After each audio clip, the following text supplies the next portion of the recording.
Good morning everyone. আশা করি তোমরা সকলেই খুব ভালো আছো। আমি মোটামুটি আছি, কারণ আমার শরীরটা একটু খারাপ হয়েছে। ওয়েদার চেঞ্জের জন্য মানে সর্দি, কাশি, গলা ব্যথা সবই হয়ে গেছে। খালি একটু জ্বরটা উঠতে বাকি আছে।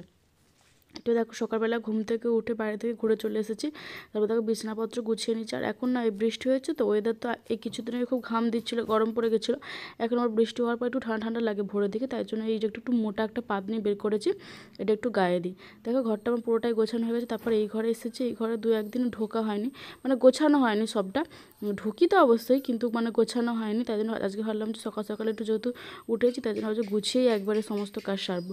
নাহলে এই ঘরটা এমনি নর্মালি ঝাঁট দিয়ে চলে গেলে আর গোছাতে গোছাতে দেরি হয়ে যায়। তাই জন্য আজকে ভাবলাম গুছিয়েই একবারে তারপরে ঝাড়ুয়ারে দেবো, তারপরে কাজ সারবো। দেখো তোলা জামা কাপড়গুলো আলমারিতে তুলে দিচ্ছি, যেগুলো তোলার আলমারিতে, আর বাকিগুলো এমনি আলনাতেই রাখবো। তো চলো তোমরা ভিডিওটা কন্টিনিউ করে, আশা করি তোমাদের ভিডিওটা ভালো লাগবে। আর যদি ভালো লাগে অবশ্যই চ্যানেলটা সাবস্ক্রাইব করে কমেন্ট করে জানাবে যে ভিডিওটা কেমন লাগলো।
দেখো ঘরটা পুরো গোছানো কমপ্লিট হয়ে তোমাদের একবার ভালো করে দেখিয়ে দিলাম।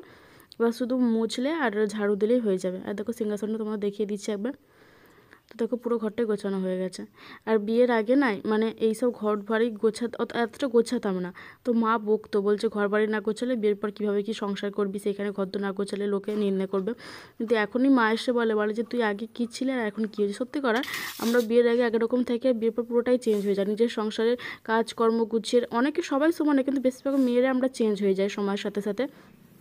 এখন যেমন সবসময় ইচ্ছা করে ঘর বাড়ি সুন্দর করে গুছিয়ে পরিষ্কার পরিচ্ছন্ন রাখতে, এটা মানে আমাদের মনের দিক দিয়েও শান্তি, দেখতেও ভালো লাগে সব কিছুই। দেখো তারপরে ওই ঘরে ঝাড়ু দিয়ে এখন দৌড়টা ঝাড়ু দিয়ে দিচ্ছি।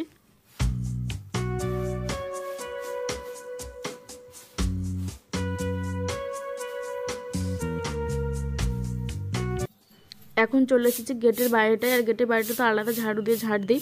আর এই গেটের বাইরেটা না মানে এখানটাতে তো দেখা যাচ্ছে ওই ডান পাশটাই আম গাছ আছে, আম গাছের মুকুল পাতা সবসময় ভর্তি হয়ে থাকে। ঝাড়ু না দিলে দেখতেও খারাপ লাগে। রাস্তার সামনেই তো সবসময় পরিষ্কার পরিচ্ছন্ন রাখতে তো দেখতেও ভালো লাগে। আর এই যেখানটায় মাটি ছিল আগে তোমার দাদা ভাই মানে সে পুরানো যে সিমেন্ট ফিমেন্ট থাকে যেগুলো খারাপ হয়ে গেছে, ওগুলোকে দিয়ে এখানটায় দিয়েছি। যা মানে নষ্ট হওয়ার থেকে ফেলে দেওয়ার থেকে ওখানটায় দিলে যা একটুখানি কাদারে কম হয় বর্ষাকালে। তারপর দেখো বাড়ির কাজকর্ম সারার পরে আমি এখন চলেছি স্নান টান করে পুজোর কাছে। সিংহাসনটা আমি একটু ভিজে কাপড় ছেঁড়া দিয়ে, মানে এটা শুধু সিংহাসন মোছারই কাপড় ছেঁড়া দিয়ে ভালো করে মুছে নিচ্ছি। আর এটা যেহেতু পাথরে প্রত্যেক দিন মোছা যাবে না, মোছালে একটা দাগ হয়ে যাবে পাথরের। তো আমি মানে বৃহস্পতিবার মুছবো, মানে ইচ্ছা হয়েছে যে বৃহস্পতিবার মানে মুছবো। প্রত্যেক দিন মুছবো না, মুছলে দাগ হয়ে যাবে। জানো তো আমার শর্ট জায়গার জন্য আমি এই ড্রয়ারগুলো খুলতে পারি না। আমার এরকম একটু হালকা করে একটু খুলে নিই, নাহলে পুরোটাই খুলে রেখে তারপরে কাজ করি। এগুলোতে দুদিকে খোলার সিস্টেম আছে খুব সুন্দর, কিন্তু আমার যেহেতু শর্ট জায়গা সেই জন্য মানে ভালোভাবে হয় না। আমি এরকমভাবে এটাকে একটাকে তুলে নিয়ে আর খুলে রাখলে দেখতেও কেমন লাগবে। যদি সবসময় একটা খুলে রাখি একটু দেখতে কেমন লাগবে না, তার জন্য আমি যেরকমভাবে তুলে নিয়ে আবার কাজ হয়ে গেলে আবার পরিয়ে দিই। তো চলো আমি ঠাকুরকে খেতে দিয়ে দিই, ঠাকুর পুজো করি। তোমরা দেখতে থাকো ভিডিওটা, আশা করি তোমাদের ভিডিওটা ভালো লাগবে।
আমার তো দেখলি ঠাকুরকে সেবা দেওয়া কমপ্লিট হয়ে গিয়েছে। আজ না সকাল সকাল বাড়ির সমস্ত কাজকর্ম সারার পর স্নান করার পর পুজো দিলে মানে মনের মধ্যে এত তৃপ্তি এত শান্তি লাগে যে মানে সমস্ত কিছু কাজকর্ম সারা গেছে, পুজো করা খুব মানে ভালো লাগে। আমি 2-3 দিন করে দেখেছি, কিন্তু না আমার ঠান্ডা লেগে গিয়েছিলো, তারপর থেকে আর 2 দিন করা হয়নি।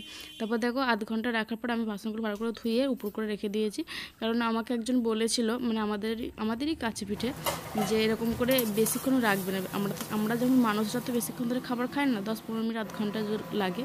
তো বেশিক্ষণ রাখলে কী হয়, মানে পিঁমড়ে হয়ে যায়, ঘরে তো পিঁমড়ে তখন বলছে আধ ঘন্টা রেখে তারপরে তুমি তুলে নিতে পারো।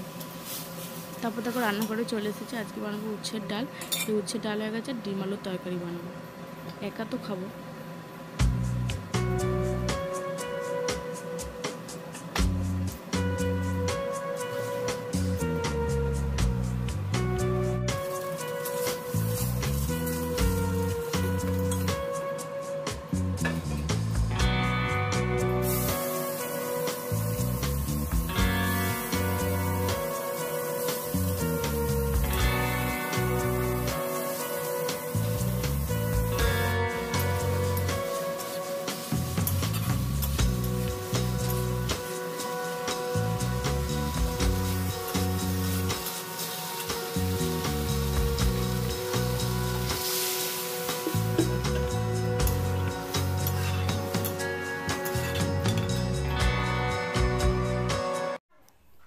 দেখো খেতে বসে পড়েছি, এখন বাজে দুপুর 1টা। তো আজকে যেহেতু সকাল সকাল স্নান করে পুজো করেছিলাম, তার জন্য একটু তাড়াতাড়ি খেতে বসেছি, নাহলে তো সেই 1:30-2টো বেজে যায়। তো টিভি দেখতে দেখতে আমি খেয়ে নিই। তো এর সঙ্গে ভিডিওটা আজ শেষ করছি, বেশি বড় করছে তোমাদেরই দেখতে অসুবিধা হবে। আর আমার ভিডিও তোমাদের কেমন লাগে অবশ্যই কমেন্ট করে জানাবে, আর যদি ভালো লাগে তাহলে চ্যানেলটা অবশ্যই সাবস্ক্রাইব করে রাখতে পারো, আর পাশে বেল আইকনটা ক্লিক করে দিতে পারো।